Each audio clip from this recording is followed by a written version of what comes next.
Hola, buenas tardes. ¿Qué tal? ¿Cómo estáis? A ver quién hay hoy por aquí. Hola, María Verónica. Qué bien verte, qué alegría. ¿Qué tal? ¿Cómo estáis? Cuéntame, que hace varios días que no hablamos. Espero que vaya todo súper bien. Hola, desconcertada. Bienvenida también. Bienvenidos todos, todas. Como os digo siempre, hola Andrés Leiva, bienvenido. Espero que estéis todos y todas súper bien. Muchos de vosotros y de vosotras ya estáis de vacaciones, como siempre. Os digo que me dais mucha envidia. A mí no me toca hasta dentro de un par de semanas. Genial, María Verónica, me alegro un montón de que todo vaya bien. Pues por aquí bien, trabajando y rematando el curso a tope y deseando que lleguen las vacaciones, la verdad. Hola José María, ya te veo. Dame un minutillo y enseguida te doy paso. Hola el hedonista, hola Mel Bogaín, no, Bongaín, perdón.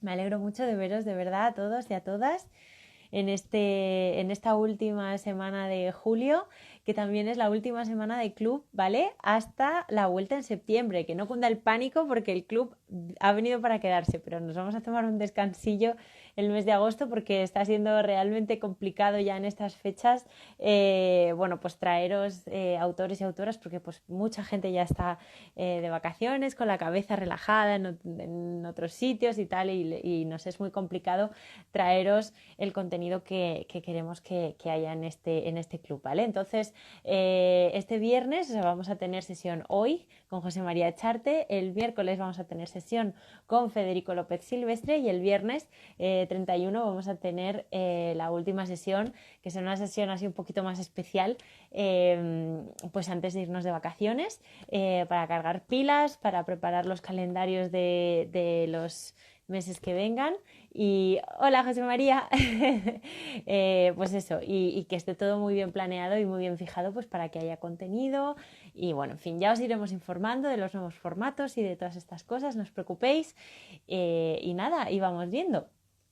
Antes de empezar, quiero dar las gracias, como lo hago siempre, como lo hago todos los lunes, voy a dar las gracias a todos los invitados que estuvieron con nosotros la semana pasada, ¿vale? Entonces voy a empezar por el lunes 20, que estuvo con nosotros Juan Carlos Arnuncio, estrenando libro, Textos Críticos 10. La verdad que, bueno, fantástica, no puedo decir otra cosa de esta sesión. Lo mismo también, una sesión fantástica, muy personal también, yo creo, la de Enrique Orac del miércoles, que estuvimos con jolín, en el filo de la navaja, que no me salía. Madre mía. Y el viernes 24 estuvimos con Auxi, con María Auxiliadora Gálvez, leyendo su libro Espacio Somático, Cuerpos Múltiples. Así que muchísimas gracias a los tres. La verdad que la semana fue súper intensa, súper interesante y como os digo también todos los días, acordaros que todas las sesiones las dejamos colgadas en nuestro canal, ¿vale? En nuestro canal de Instagram TV, por si acaso pues los días os vienen mal, por si acaso la hora a las 7 es horrible o ahora en verano que estáis todos y todas pues más libres y os apetece ver alguna sesión que os perdisteis o lo que sea, bueno, que sepáis que ahí están todas colgadas, ¿vale? Y nada, vamos a empezar ya con la sesión de hoy, con José María Echarte. Vamos a retomar N+1 tendencias compulsivas y hoy vamos a hablar de un tema que nos apetecía ya mucho tocar. Ya, dale. A ver si va bien. Como siempre, ya sabéis, yo siempre lo advierto, los directos son los directos, es como la vida. José María, ¡hola! Hola, ¿Qué tal? ¿Cómo estás? ¿qué tal? Muy bien, ¿cómo estáis todos? Pues yo estoy con mucho calor y con muchas ganas de vacaciones, ya lo he dicho antes. Bueno, igual que aquí, estamos Sí, igual ¿verdad? entonces. Espero que me he puesto hawaiano y todo para venir para la ocasión. Sí, para ver si, mira, yo de blanco también, a ver si va pasando Espero que, este sol y este calor. espero que refresque esta noche, porque esto en Burgos, esto no me vine a Burgos para pasar calor. No, ¿verdad? Te han tongado. Me han engañado. Pero bueno, bien estamos, bien estamos. Bueno, de todas maneras, yo tengo aquí agua fresquita en la taza. Mucha gente me dice que no es agua, pero prometo que sí, que es agua. Lo mío no es agua, no es agua. No es agua, ¿no? No, bueno, no pasa nada, no pasa nada. Estoy haciendo tierra, es una cerveza de Burgos. Se llama Siesta. Ole, toma, Siesta. Espero que no produzca el efecto de su nombre. Por favor, y sobre todo a ti, José María, que nos tienes que hablar y leer. La hemos cagado. Bueno, pues José María, si te parece, como siempre, sabes que yo siempre os presento, ya sé que has venido varias veces y sé que todos y todas los que estáis ahí, que veo por ahí a Yarza, a Dani Gonz, a todos los que venís, sé que venís a ver a José María.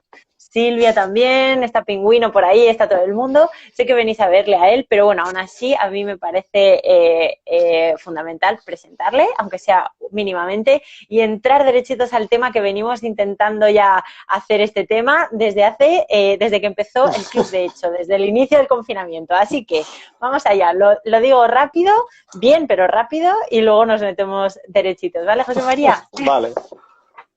Bueno, pues José María Charte es arquitecto por la ETSA en el año 2000. Es profesor de proyectos y teoría y crítica por la Universidad Rey Juan Carlos. Además, es coeditor del blog N+1, que es el libro que veis aquí hoy, que tenemos aquí entre nuestras manos y que le vamos a volver a dar en la tercera sesión. Él se ha dedicado muchos años pues, a la arquitectura pública, ha estado relacionado pues, con la administración, es docente, se dedica a la crítica y yo una cosa que siempre digo de ti, José María, es que lo haces siempre con mucho humor, que es lo que hemos venido a hacer hoy, a pasarlo bien, a relajarnos y que se pueden decir las cosas muy serias con mucho humor, que no tiene nada que ver, no está reñido lo serio con el humor. Así que, José María, vamos a darle los asimétricos y las asimétricas que están ahí detrás son tuyos y yo me quedo aquí para lo que necesites, ¿vale? Vale. Bueno, pues este post lo hemos evitado desde el primer día porque es muy largo, pero bueno, vamos a intentarlo. Si vemos que no llegamos al final, pues si veis que es muy pesado, me lo decís y yo cambio rápidamente de tercio, ¿vale? Vosotros que estáis ahí, vosotros y vosotras que estáis ahí, nos vais jaleando, nos vais opinando, vas diciendo estas cosas, ¿vale? Es básicamente el análisis de un contrato de Santiago Calatrava. Y se llama Anatomía de un contrato. Y el dibujo es como un dibujo, como copiando los dibujos de Saul Bass. Ay, José María, que lo he perdido, dime la página, que lo he perdido. Es la 84. Eso, vale. Está como hacia la mitad, ¿vale? Y sí, ya lo tengo. Son las 3 torres que Calatrava iba a construir en Valencia en formato Saul Bass, con la tipología, con la tipografía de Bass, etc. Y empiezo. A ver qué tal. Si os parece muy aburrido, cambiamos, ¿eh? Mientras esperamos que se desclasifiquen los informes sobre el asesinato de Kennedy y los del aterrizaje en la Luna y la verdad sobre el Triángulo de Bermudas, llega a nuestras manos a través de Izquierda Unida Valencia uno de los documentos más secretos de los últimos años. Y no es el código de lanzamiento de los misiles, ni la contraseña de la puerta del NORAD, ni la edad de Sara Montiel. Se trata del contrato suscrito entre Ciudad de las Artes y las Ciencias, a partir de ahora CAC, y SCSA, a partir de ahora Santiago Calatrava, para la redacción del proyecto básico de edificación y urbanización de la parcela M3 de la Ciudad de las Artes y las Ciencias de Valencia. Si en un principio las siglas no les dicen nada, es porque aún no saben que CAC viene de Ciudad de las Artes y las Ciencias y SC son las iniciales del único e irrepetible valenciano universal, el arquitecto al que según sus abogados todos se rifan, Santiago Calatrava Valls.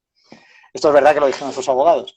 Hemos hablado muchas veces de este asunto y aunque no teníamos ninguna duda de que nuestros análisis no fallaban, la lectura del documento eleva el nivel de perversidad a cotas insospechadas. Por tanto, y para todos aquellos que aún se preguntan cómo hemos llegado a donde estamos, empleemos este caso paradigmático donde los haya como ejemplo de los peculiares procedimientos que a un lado y a otro han convertido las contrataciones públicas en este país en una cueva oscurantista y lóbrega a cuyo lado la de Alibaba parece un convento de carmelitas descalzas.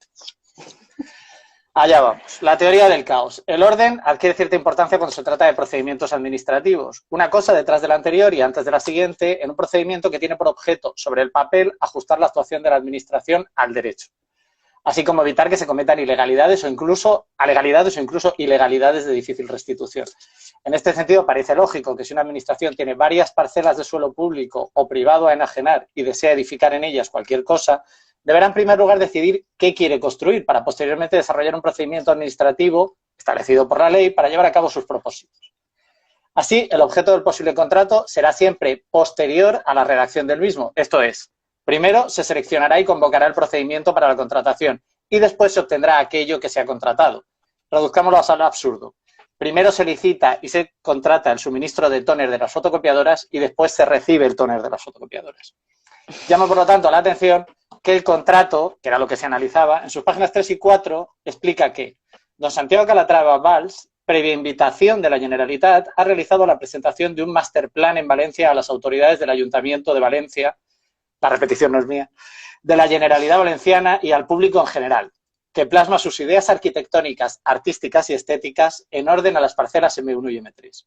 Don Santiago Calatrava y CAC han firmado una declaración de intenciones previa a la celebración del contrato del que nos estamos ocupando. Don Santiago Calatrava ha entregado a este momento, el de la firma del contrato, la siguiente documentación. Maqueta del masterplan, maqueta del proyecto de la parcela M3, maqueta del proyecto de la parcela M3 del 26 de febrero de 2005. Animación por ordenador el 26 de febrero de 2005. 3 paneles de infografías para la presentación del 26 de febrero de 2005. Ítem más. Don Santiago Calatrava ha entregado con fecha 2 de junio de 2005 anteproyecto y proyecto básico de las torres 1, 2, 3 y 4, no ni una ni dos, 1, 2, 3 y 4 de la parcela M3, anteproyecto y proyecto básico de edificio de aparcamientos y urbanización. Queda, por tanto, claro que a menos que Santiago Calatrava tenga una máquina del tiempo, un simple análisis de fechas indica que algo está fallando. El contrato, en el apartado de estipulación primera, objeto, establece nítidamente que el objeto del contrato que se firma en ese momento y que lleva fecha de revisión del Departamento de Compras de 14 de septiembre, es decir, posterior a todas las anteriores fechas de entregas por parte de Santiago Calatrava, el objeto es, repito, CAC encarga a Santiago Calatrava la redacción del anteproyecto y proyecto básico de la obra urbanización y edificación de la parcela M3 en la Ciudad de las Artes y las Ciencias. Detengámonos un momento. La Administración, en este caso CAC, una empresa pública, en fechas muy anteriores a la redacción del contrato, mucho antes de establecer el procedimiento de contratación para seleccionar un licitador, ya había invitado a Santiago Calatrava a presentar sus ideas arquitectónicas, artísticas y estéticas. Esto último en cursiva. Dado que el contrato es lo que se está firmando, parece lógico entender que lo que había de por medio era esa invitación exclusiva, un único invitado, mediante la cual CAC estaba solicitando que Calatrava presentara un masterplan en el que se recogía parte de lo que posteriormente se iba a contratar. Más aún, no solo es el masterplan lo que entregó el arquitecto suizo. Calatrava es, a todos los efectos, y como veremos más adelante para este caso, suizo. Entregó cantidades ingentes de documentación, maquetas, paneles, infografías, todo ello derivado, según describe el contrato, de esa invitación. Y si ello no resulta extravagante, llegamos a lo completamente surrealista. El documento que estamos analizando establece claramente que su objeto es la contratación del anteproyecto y el proyecto básico, siendo su fecha de revisión, y entendemos que validación, septiembre de 2005. Un anteproyecto y proyecto básico que ya están en poder de la Administración desde junio de 2005, es decir, 3 meses antes de la firma del contrato. En otras palabras, antes siquiera de celebrar el procedimiento de contratación, antes de que se establezca contractualmente quién paga, cómo lo hace, cuánto, dónde, quién puede o no contratar, qué debe entregar, incluso cuál es el objeto del contrato, antes de todo eso, la Administración, la Ciudad de las Artes y las Ciencias, ya ha recibido la documentación propia de la ejecución del contrato que aún no ha celebrado, e incluso el objeto del mismo. Llevando el asunto al absurdo, Santiago Calatrava podía haber cobrado el mismo día de la firma, dado que el objeto contractual, al parecer, y según nos cuenta el propio documento, ya estaba entregado. Es más, no solo la Ciudad de las Artes y las Ciencias tiene ya el objeto del contrato, sino que lo ha presentado en sociedad, lo ha enseñado y paseado, dándose una prioridad intolerable para una administración pública a las ideas arquitectónicas, artísticas y estéticas de un único licitador, Santiago Calatrava. ¿Y por qué intolerable? Veamos. Publicidad, concurrencia, igualdad y no discriminación. La Ley de Contratos del Estado y su antecesora, la Ley de Contratos de la Administración Pública, establecen en su exposición de motivos con poca variación que los contratos de las administraciones cumplen unos principios básicos. Para la Ley de Contratos de la Administración Pública, vigente cuando se celebró este contrato, estos principios quedan claros. Los contratos de las administraciones públicas se ajustarán a los principios de publicidad, concurrencia y concurrencia salvo las excepciones establecidas por esta ley y, en todo caso, de igualdad y no discriminación. Publicidad y concurrencia, igualdad y no discriminación. ¿Dónde queda todo esto cuando la administración ya tiene lo que va a contratar de la mano de alguien a quien aún no ha contratado? ¿Dónde está la publicidad y la concurrencia? ¿Dónde la igualdad y, sobre todo, dónde la no discriminación? Cuando Ciudad de las Artes y las Ciencias diferencia sin contemplaciones al invitar únicamente a un arquitecto, Santiago Calatrava, a un proceso de presentación de ideas arquitectónicas, artísticas y estéticas, al que podía acceder en principio cualquiera de los arquitectos a quienes su título habilita como competentes. Seamos por un momento condescendientes. Hagamos un ejercicio mental costoso y supongamos que al haberse entregado en fechas muy anteriores a la celebración del contrato, las especificaciones que establecían los diversos documentos descritos en el mismo y que había redactado Santiago Calatrava constituían una suerte de documentación previa que había que incluirse posteriormente como parte de las condiciones técnicas de un concurso en condiciones antes mencionadas. Pues bien, la ley, consciente de este hecho, deja claro en su artículo 52 que en los contratos sometidos a esta ley no podrá concurrir a la licitación empresas que hubieran participado en la elaboración de las especificaciones técnicas relativas a dichos contratos, siempre que dicha participación pueda provocar restricciones a la libre concurrencia.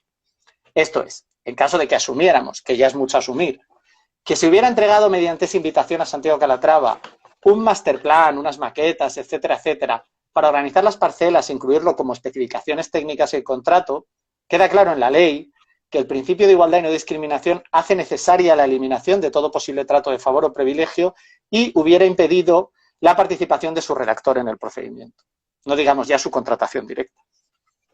Y se preguntarán ustedes, si la ley es clara, si el legislador es específico en su defensa de la libre concurrencia y la igualdad y la no discriminación, si la participación de Calatrava en la redacción de documentos previos a la contratación debería excluirlo del procedimiento, ¿cómo es que no solo no queda excluido, sino que el procedimiento se establece para que concurra como único licitador? Ay, amigos, porque el artículo 11, apartado 1, incluye la frase «salvo las excepciones establecidas por la presente ley». Veamos esas excepciones. El arte como excusa. El contrato, una vez establecido el objeto del mismo, y esto es lo más divertido, ese que según parece ya obraba en poder de la administración, dice en la página 6. Los antecedentes expuestos ponen de relieve la necesidad de emprender las acciones pertinentes para la plena viabilidad del trabajo encomendado, desde el punto de vista urbanístico, de servidumbres aéreas, porque estaba cerca de un aeropuerto, y de disponibilidad del suelo, así como su integración en el conjunto de la Ciudad de las Artes y las Ciencias, del que forma parte, con las consecuencias que ello pudiera tener en orden a las modificaciones o adaptaciones del mismo. La Ciudad de las Artes y las Ciencias estima de gran interés que en la utilización de las parcelas M1 y M3 se garantice la calidad y compatibilidad arquitectónica con respecto a lo ya construido de características absolutamente singulares y que exista una continuidad estética y espacial. Atendiendo a estas especiales características arquitectónicas del complejo de la Ciudad de las Artes y las Ciencias, el adjudicatario deberá garantizar la suficiente experiencia y solvencia para una buena ejecución de las obras. Resulta, pues, como poco extraño que los antecedentes expuestos sean casi en exclusiva la documentación aportada por Santiago Calatrava y la descripción de su peculiar relación con la Generalitat en calidad de, llamémoslo así, arquitecto áulico. En otras palabras, parece querer decírsenos que la necesidad de los proyectos de las parcelas E1 y E3 sale del hecho de que Santiago Calatrava ha presentado ya unos proyectos en los que, como sabemos, expone sus ideas arquitectónicas, artísticas y estéticas. Resumiendo la verborrea legalista, la justificación de todo el asunto de contratar estos proyectos básicos, incluida la presencia como redactor de Santiago Calatrava, son sus ideas arquitectónicas, artísticas y estéticas, recogidas en los proyectos que ya ha entregado. O lo que es lo mismo, una versión administrativamente perfecta de yo me lo guiso, yo me lo como, porque yo lo valgo. Pero no acaba aquí la cosa. En el punto 9, fundamental para entender el despropósito general, los redactores abren la puerta a la utilización más retorcida y distópica de la ley de contratos del sector público, basada en el uso, a nuestro juicio, banal y falto de propiedad de un lenguaje pseudo-arquitectónico artístico impostado y rancio. Así se nos habla en primer lugar de compatibilidad arquitectónica con respecto a lo ya construido. ¿Podrían definirme, queridos redactores de engendros contractuales, qué es exactamente la compatibilidad arquitectónica con respecto a lo ya construido? ¿Es quizá la garantía de que el edificio a construir no invade el solar de al lado? ¿O que se garantice que ambos pueden funcionar a la vez sin tener que sobredimensionar la red de abastecimiento que les sirve? Hace referencia a la frasecita al hecho de que ambos comparten flujos circulatorios y, por tanto, debe analizarse su implantación urbana para comprobar si las vías de distribución, rodadas y peatonales, son capaces de absorber la carga. En absoluto. La explicación nos llega a renglón seguido cuando se nos dice que lo ya construido es de características absolutamente singulares. y que por tanto debe existir una continuidad estética y espacial. De nuevo, cabe preguntarse qué se está entendiendo por características absolutamente singulares y, sobre todo, qué por continuidad estética y espacial. La respuesta no podría ser más simple. Lo que se nos está diciendo es que los edificios de la Ciudad de las Artes y las Ciencias son todos de Santiago Calatrava y todos se parecen. Esa es su singularidad. Una singularidad muy particular que nace de la propia génesis de la Opus calatraviana, radicada en la esculturización de una arquitectura que responde más a la mímesis simplista entre sus formas y las esculturas del autor. Una arquitectura que solo funciona, y en general mal, cuando se aplica a espacios de gran escala, muchas veces desproporcionados y vacíos, capaces de asimilarse al vaciado de esas piezas escultóricas a las que imitan con inusitada e inexplicable peitesía. Con esta premisa en mente, es lógico, por tanto, que la singularidad de lo ya construido aboque indefectiblemente a que todos los edificios se parezcan. Pocos arquitectos muestran tan escasa evolución en sus obras como Calatrava, quien, conscientemente probable de la mercadotecnia, de esa estética para nuevos ricos, de sus torturadísimas estructuras, las prodiga con denuedo, copiándose sistemáticamente a sí mismo. Así, de nuevo, llegamos al absurdo. El hecho de que el vocabulario visual de Calatrava sea el que es, el de sus formas, el de sus esculturas, el de sus estructuras mal llamadas orgánicas, propicia que, en aras de esa continuidad, no quepa otra vía que encargarle la redacción de cualquier proyecto que pueda siquiera encontrarse en las inmediaciones de cualquier lugar donde el Valenciano Universal ya hubiera construido antes. Recuerden que, si bien no estamos seguros de que pueda englobarse esta interpretación en el precepto de la ley, sí parece claro que en la exposición de motivos del legislador, y en gran medida en el articulado de la misma, se busca no favorecer sobre otras, cuando de contrataciones se trate, a firmas específicas. Algo que parece, al menos en espíritu, ocurrir cuando la arquitectura acaba convirtiéndose en una cuestión de firma particularizada, un Calatrava, y no en la resolución de un programa, en la construcción de un elemento que responda a unas determinadas condiciones urbanas, programáticas, presupuestarias, etc. En resumidas cuentas y tristemente, compatibilidad arquitectónica con respecto a lo ya construido significa que se parezca visualmente a lo ya construido, es decir, que lo firme Santiago Calatrava. Eso, queridos lectores, es lo que cargos públicos pagados con su dinero y el mío entienden en su indigencia intelectual por compatibilidad arquitectónica. El nudo gordiano. Pero lleguemos al meollo de la cuestión, que aparece en toda su crudeza en la página 6, apartado 11 del contrato. Por acuerdo de la Comisión Ejecutiva, a propuesta del Director General y previos los informes técnico y jurídico correspondientes, la Ciudad de las Artes y las Ciencias, en atención a las circunstancias expuestas, ha adjudicado el contrato relativo a la redacción del anteproyecto y proyecto básico, que no olvidemos, ya tenían, de edificación y urbanización de la parcela M3 de la Ciudad de las Artes y las Ciencias al arquitecto don Santiago Calatrava Valls, por medio de la sociedad SC-SA, por procedimiento negociado sin publicidad y al amparo de lo dispuesto en el artículo 210, apartado B, de la Ley de Contratos de las Administraciones Públicas, dado que existen razones artísticas derivadas del conjunto que justifican que el anteproyecto y el proyecto básico hayan de encargarse. Veamos, por tanto, qué dice el artículo 210, apartado B. Artículo 210. Procedimiento negociado sin publicidad. ¿Podrá utilizarse el procedimiento negociado sin publicidad? O sea, dárselo a alguien sin que nos enteremos. Previa en los siguientes supuestos que habrán de ser justificados debidamente en el expediente. B. Cuando por razones técnicas, artísticas o relacionadas con la protección de derechos exclusivos, tan solo pueda encomendarse el objeto del contrato a un único empresario. He aquí la madre del cordero, el santo grial, la puerta giratoria por la que este tipo de procedimientos han deslizado su endeble justificación por todo lo ancho y largo de la geografía administrativa española. Esta es, queridos lectores, una de las excepciones establecidas por la presente ley a las que se refería el primer artículo. Razones artísticas por las que solo puede encomendarse el objeto del contrato a un único empresario, a la sazón, Santiago Calatrava Valls. ¿Pueden considerarse esas razones artísticas de conjunto de las que el contrato nos habla dentro de este grupo, incluso reales? Obviemos el hecho de que personalmente duda uno mucho de la capacidad de la Comisión Ejecutiva y del señor Director General especialmente para decidir qué es arte y qué no lo es. Máxime cuando probablemente expertos reconocidos en la materia, críticos de arquitectura, de arte, calculistas de estructuras, proyectistas, dudarían o al menos tendrían encontradas opiniones y debates en torno a tal adjetivación aplicada a los proyectos de Calatrava. Vayamos a la lógica más pura. Lo que la ley parece querer facilitar es el caso de contratación cuando existe la unicidad del licitador. Esto es, cuando solo una persona física o jurídica puede ser el adjudicatario del contrato por causas razonables y justificadas.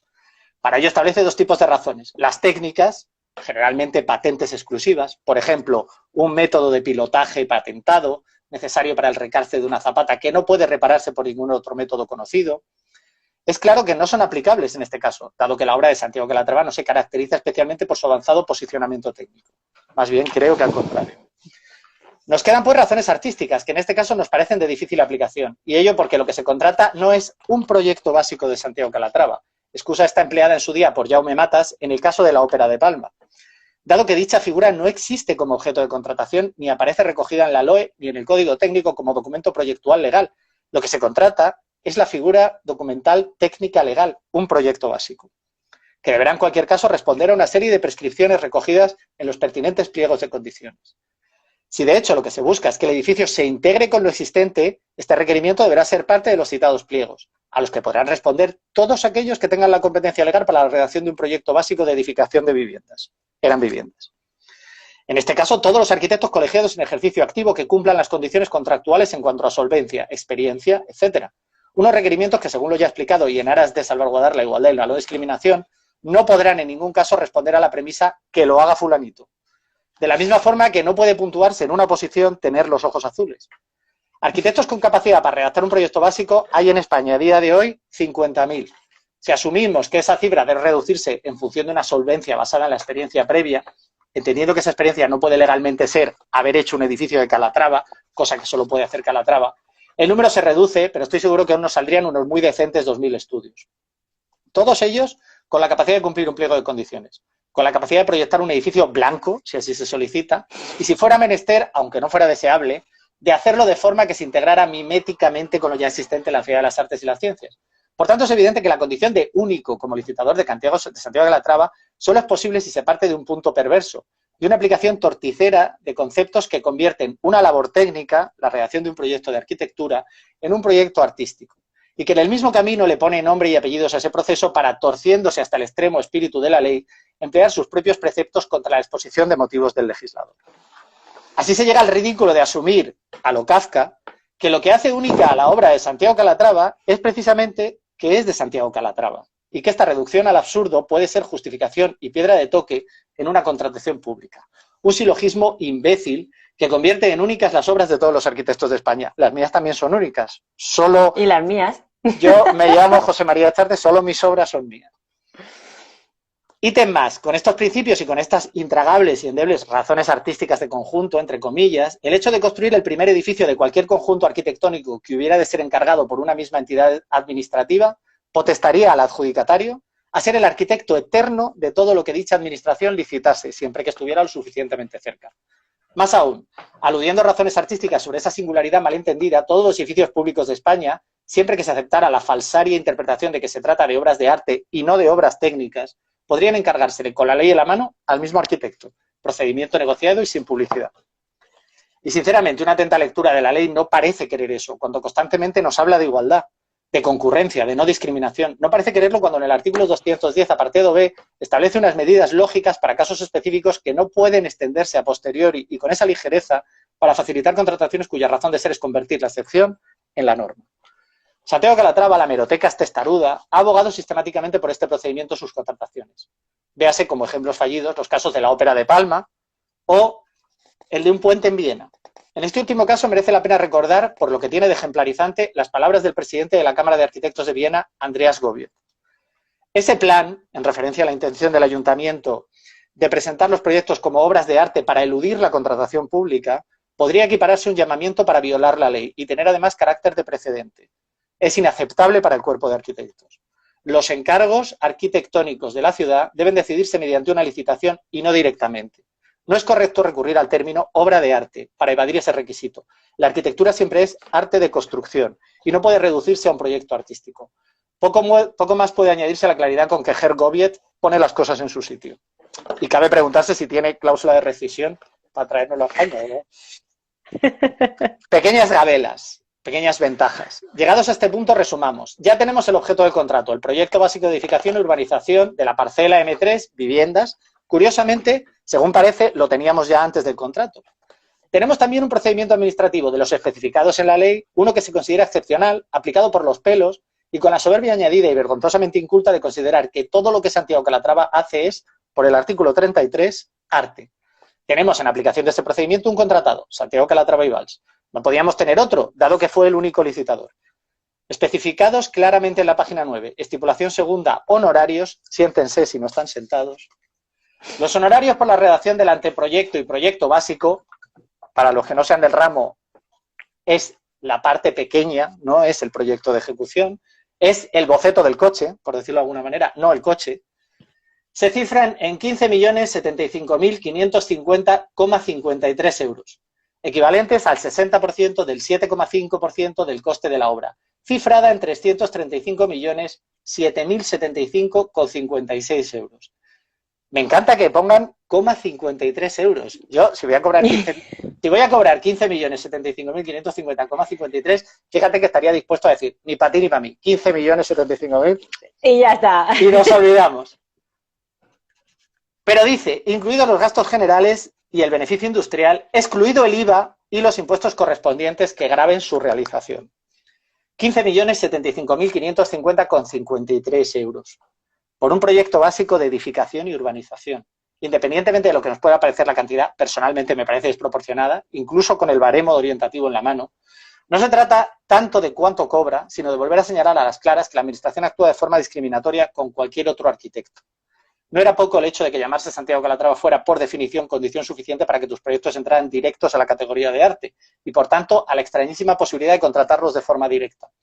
Es encima el escarnio añadido de que mientras esto sucede, mientras Calatrava negocia sus honorarios de forma directa y sin aparentes trabas, el resto de profesionales nos enfrentamos a licitaciones, esta vez sin arte de por medio, por lo visto en las que se nos solicitan bajas de honorarios que pueden llegar hasta el 60-70% de lo estimado como base de licitación.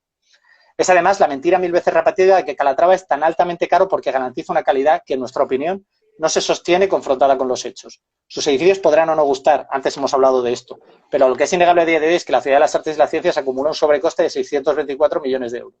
Entendiendo, como no puede ser de otra manera, que la labor de un arquitecto, máxime si se trata de obra pública pagada con dinero público, es proyectar la mejor solución por un presupuesto establecido, entenderán que sea nuestra particular opinión que la supuesta calidad de la obra de Calatrava, repetimos, más allá de lo infumables que nos parezcan o no sus esculturas a escala 1:1, deja mucho que desear. Al menos tanto como para habernos podido evitar al antiguo presidente de la Generalitat, Francisco Camps, en sede parlamentaria, cuando afirmó en respuesta al diputado Luna que lo sepa todo el mundo. Que sepa todo el mundo que el señor Luna acaba de llamar caprichoso al arquitecto más importante que ha tenido toda nuestra historia. El arquitecto más importante que ha tenido toda nuestra historia, ahí es nada. Ni Juan de Villanueva, ni Siloé, ni Vandelvira, ni Oiza, ni Sota, ni Sert, ni Fernández Alba, ni Asís Cabrero, ni Cano Lasso, ni Moneo, nadie. Para el señor Camps, el arquitecto más importante que ha tenido nuestra historia es Santiago Calatrava. Una muestra más de la capacidad intelectual que adorna a nuestros políticos y que suelen confundir, como todo nuevo rico Hortera, lo caro con lo excelente y el precio con el valor.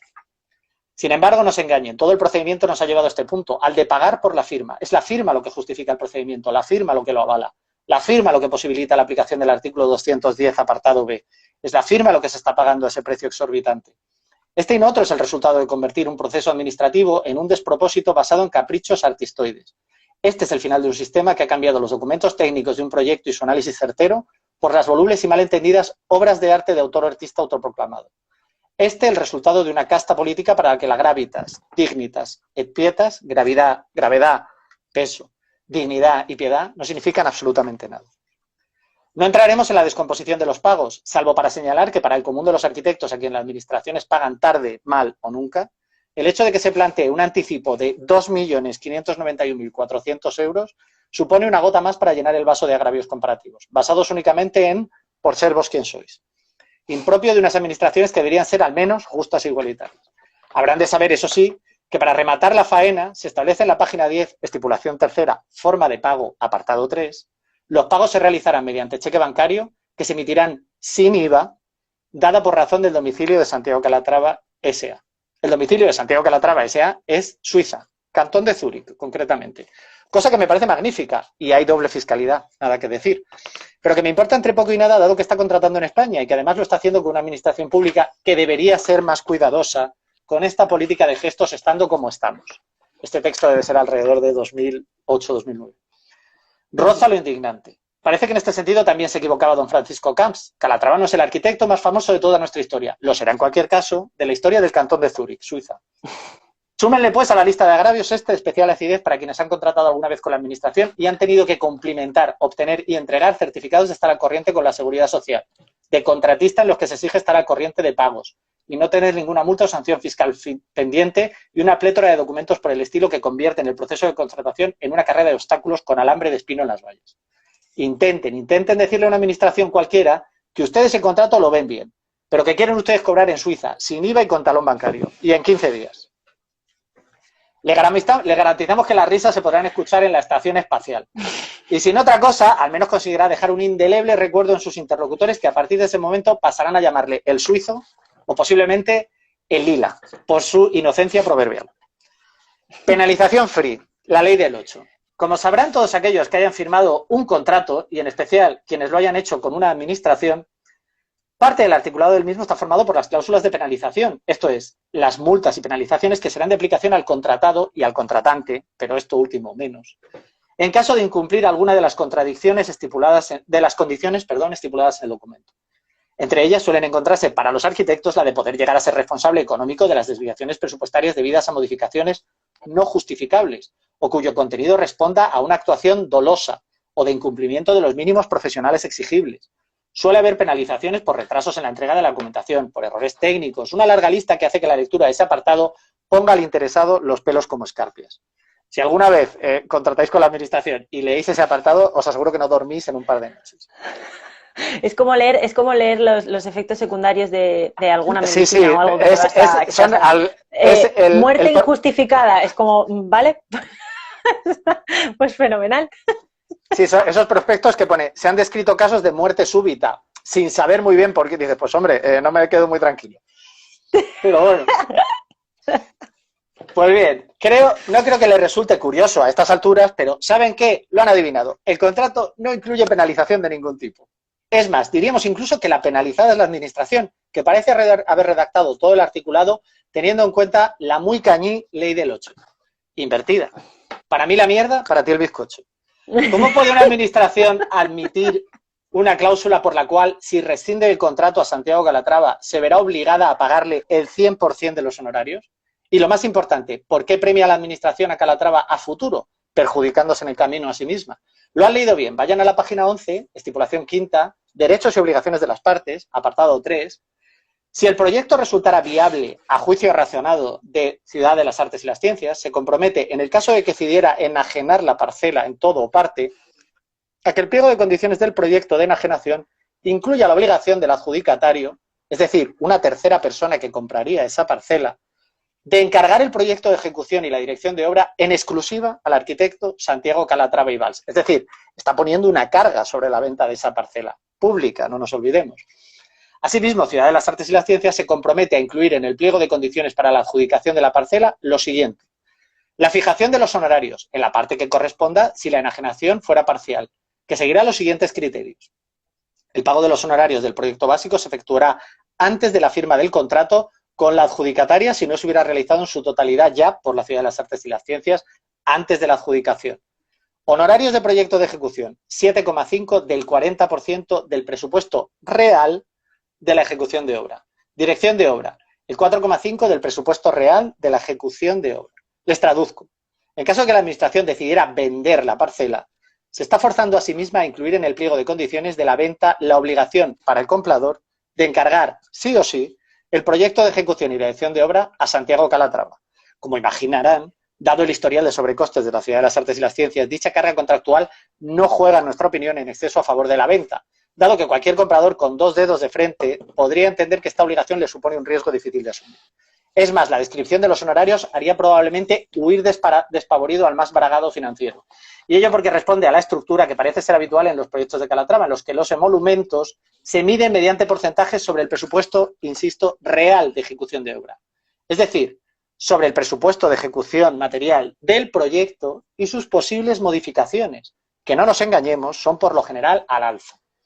En otras palabras, dado que no se especifica y que no existe en el contrato ni en las cláusulas que la Administración se obliga a añadir salvedad alguna, ese presupuesto real de ejecución será el coste real de las obras, incluidos los futuros y posibles sobrecostes, provengan estos de donde provengan.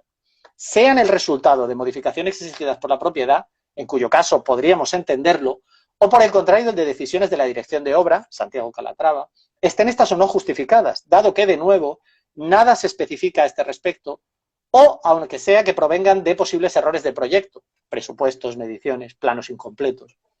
Por simplificar, si el proyecto es más caro, independientemente de la causa de ese encarecimiento, provenga de un error, de un capricho, y reto al señor Camps al que venga a debatirme el concepto capricho donde y cuando quiera, Santiago, Calatrava y Valls aumentarían indefectiblemente sus honorarios al haber aumentado el presupuesto real de ejecución de la obra.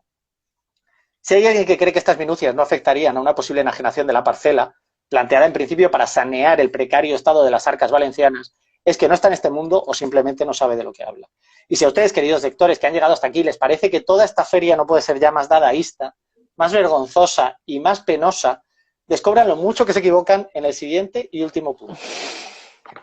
Lo que no puede ser, no puede ser. Y además es imposible. Imposible, pero caro. Si han leído atentamente el contrato, habrán observado que en los anexos previos se nos habla de que con fecha 2 de junio, junto a otra documentación, Calatrava entregó a la Ciudad de las Artes y las Ciencias un informe jurídico de implantación urbanística de las torres en la parcela M3 del sector NPT6 de la Ciudad de las Ciencias. Dicho informe, redactado por Calatrava, en su punto denominado Cuestiones, detalla que, al objeto de poder materializar la edificabilidad necesaria para la satisfacción del proyecto de la submanzana M3, es decir, para construir el proyecto de Calatrava, se plantea la necesidad de modificar el plan parcial y las determinaciones del Plan General de la Ciudad de Valencia en los siguientes términos. Traspasando parte de la edificabilidad prevista en la manzana M1 a la manzana M3, haciéndola coincidir con los 164.500 metros cuadrados que necesita el proyecto. Modificar la regulación de los estudios de detalle de forma que se permita implantar el proyecto. Alterar el régimen de alturas previsto en el Plan General. Modificar al alza la edificabilidad residencial.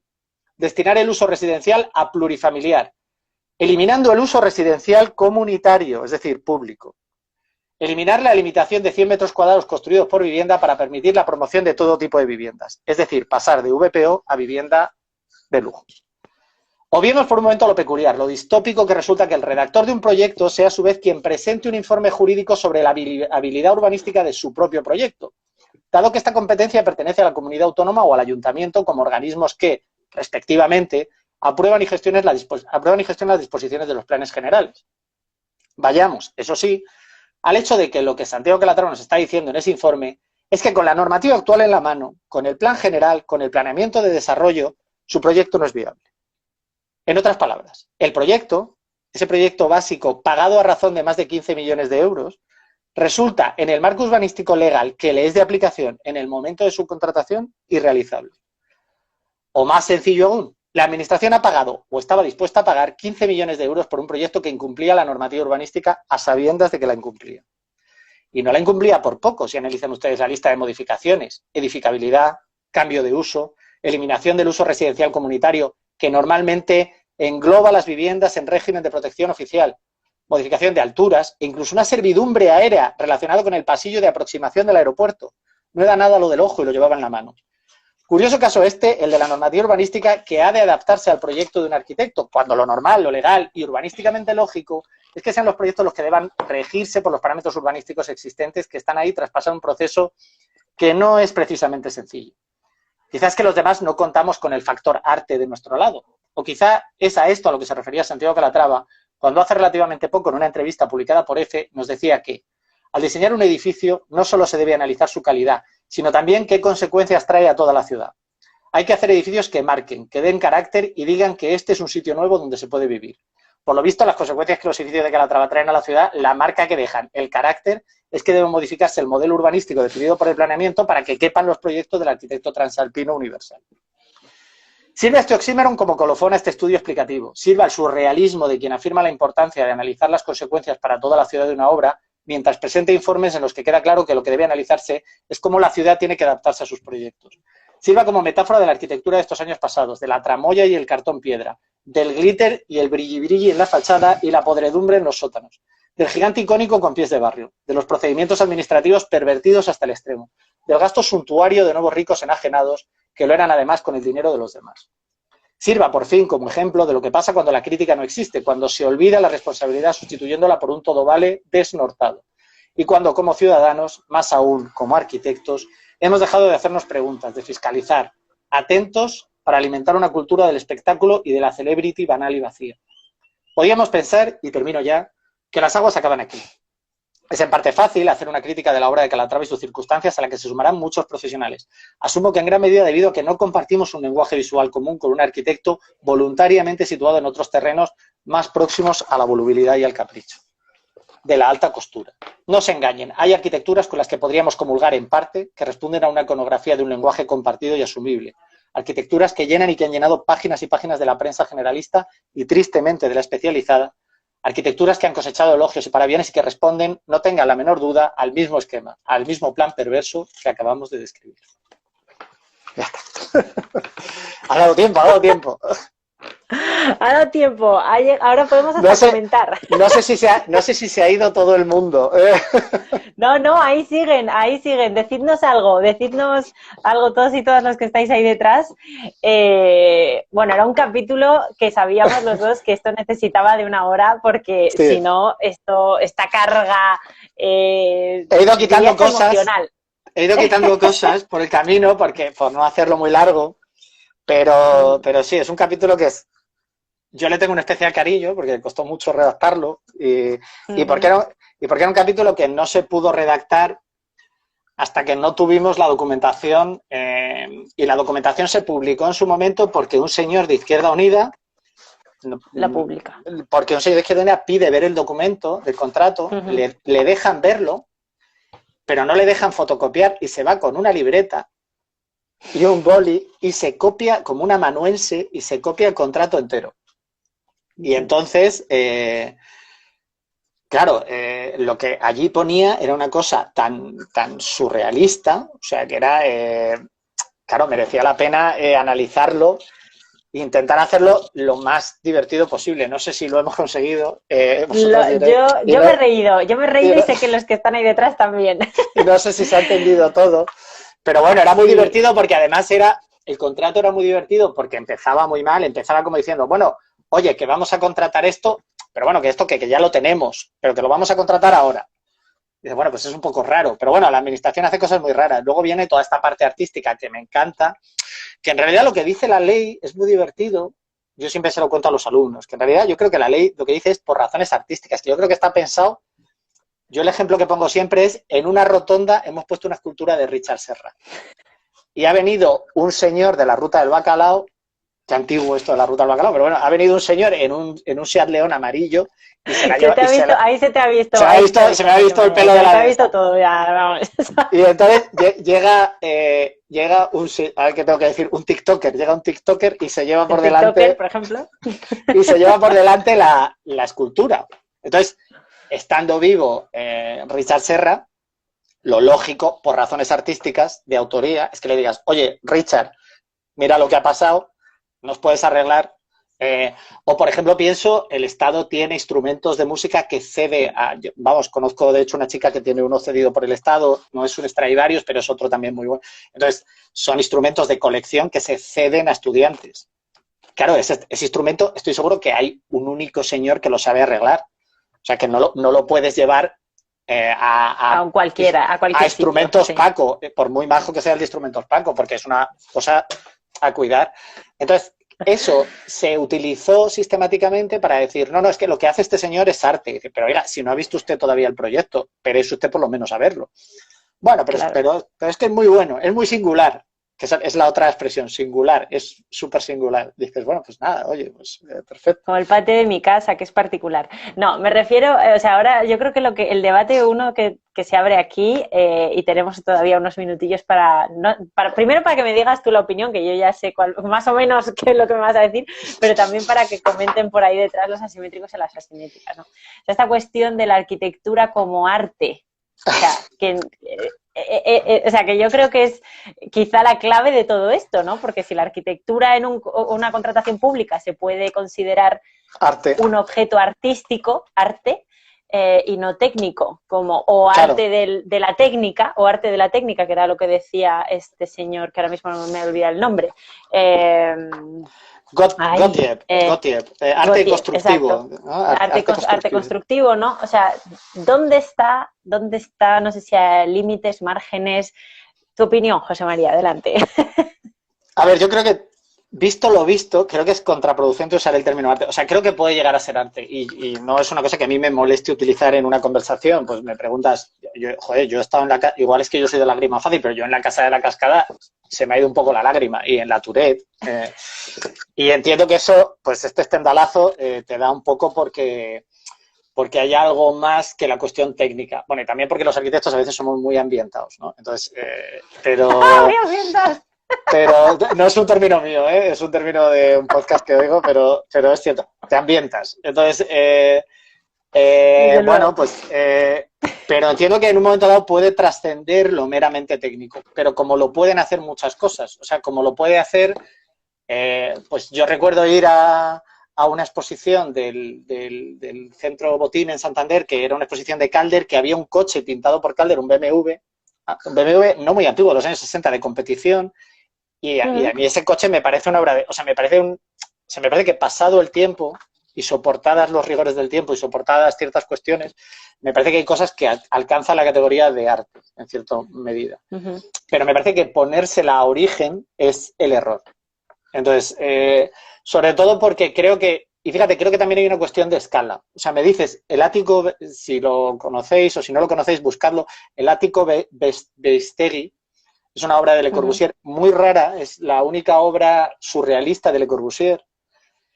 Y quizá el ático Beistegui, por ejemplo, considero que es una obra que tiene en su proceso formativo, aunque hay cuestiones técnicas innegables que Le Corbusier maneja muy bien, creo que hay un peso artístico muy potente en ese. Pero es una cuestión de escala. Es un ático para Beistegui, que era un señor súper rico, que les deja hacer lo que quieren, que no tenía condicionantes.